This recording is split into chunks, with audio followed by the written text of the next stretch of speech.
writers and the idea that true artists write their own music. I'll be honest, I would love to get paid ghostwriting for somebody, you know what I'm saying? I would take that job. You can go right ahead. Yeah. I think that touch on that subject again about artists is being fake. Because once you dry out, you got to keep that image. So you pick up ghostwriters and start writing like you were because you can't write like you used to. It is, you know what I'm saying? There's a point where we're talking about entertainers, and I think there's a difference between entertainers and artists, you know what I'm saying? And like a lot of people in the room here that's going to perform all agree, you know what I'm saying, that they write their own music, most of them write their own beats, and they spend a lot of time recording their own tracks. You know what I'm saying? All that stuff is really important, you know what I mean? Those are the building blocks to becoming all that.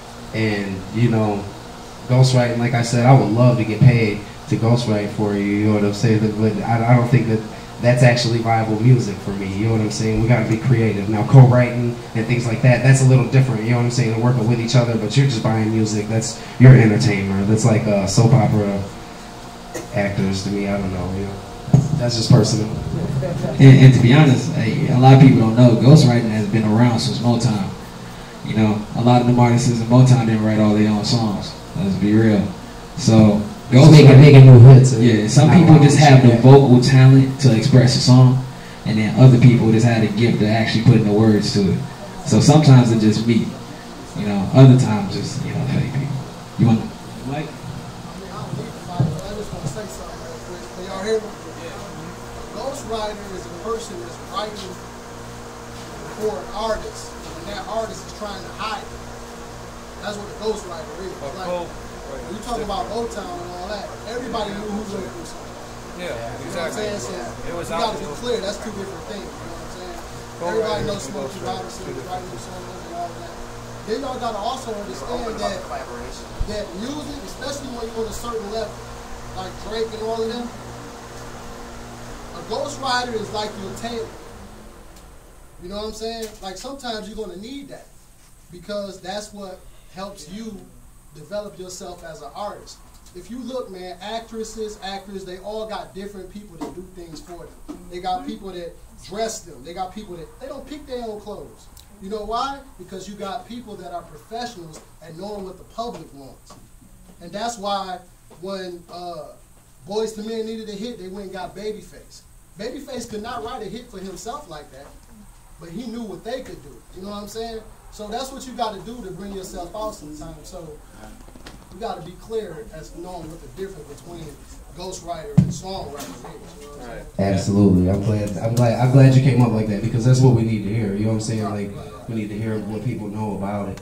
I just want to add on to him. It's evolution too. Like DMX, once you get to a point, you can't really rap about what you did because you ain't doing it. That's when you start getting fake. That's when you can't be rapping about shooting and killing when you're eating fine dining and all this. It becomes gimmicky. So it's like the industry is fake regardless. There is no real. Once you reach a plateau, that's it. You can't reach back. The real artists never make as much money. No, they stay down as the commercial artists. Exactly.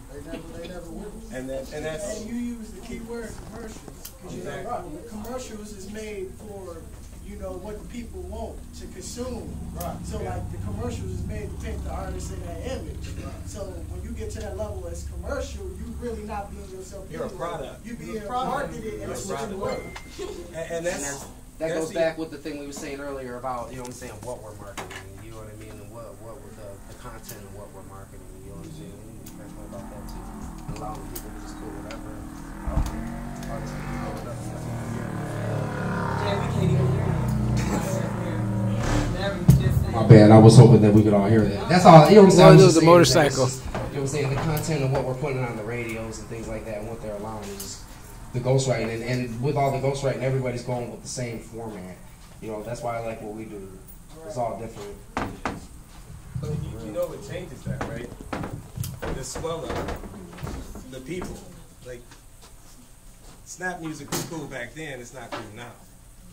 So what we deem is good or what we want different is what changes the mood. Now, Drake and all these other artists, they're out of touch. They can't reach us anymore. They're way up there. So they have to have somebody down here listening to us and seeing what we want to listen to, what we doing. And that's why YouTube is so big. Because they're always watching YouTube and they're always seeing what's new, what's next, what these people feeling. And then they try to evolve to that stage or go after that new. Because you can't get to it no more. I mean, really, it's like, how do you do it? You can't.